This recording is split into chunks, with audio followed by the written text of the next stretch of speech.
Ce charmant petit diable de Tasmanie est élevé en captivité aux eaux de Taronga, alors que le reste de l'espèce est menacé d'extinction. Là en ce moment, vous voyez, ils viennent justement vous dire bonjour. On a un frère et une sœur. La petite sans la ligne blanche sur le côté, c'est David, une femelle. Et sur la gauche, avec la ligne blanche, c'est son frère, Bunyip. Une épidémie mortelle de cancer de la face a déjà décimé près de 80% de la race. Même s'ils ne disparaissent pas complètement dans la nature, notre programme est très important car nous préservons les gènes de ces diables qui sont menacés en ce moment. Le cancer se répand par morsure, une spécialité du diable de Tasmanie, aussi bien pendant l'accouplement que s'il partage une charogne avec un compère.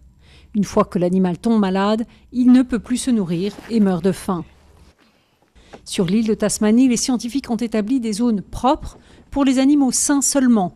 Mais les statistiques ne sont pas très optimistes et les conséquences de la disparition du diable de Tasmanie pourraient être lourdes pour tout l'écosystème de la faune de l'île. La vraie inquiétude, c'est que le renard s'installe véritablement en Tasmanie. Et si le renard s'installe en haut de la chaîne alimentaire, ce sont 4 ou 5 autres espèces qui ont cohabité quand les diables étaient là qui seront éradiquées par le renard. Pour le moment, 200 diables sont élevés en captivité. L'objectif est de faire passer ce chiffre à plusieurs milliers.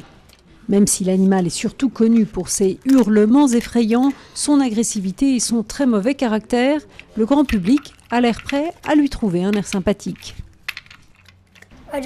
Ils sont cool. Je pense qu'ils ont l'air gentils. Le test de popularité est réussi, mais cela ne suffira pas à enrayer l'épidémie mortelle. Bunyip et sa sœur finiront sans doute leur jour dans ce décor artificiel, mais c'est grâce à eux que leur descendance retrouvera peut-être un jour la liberté.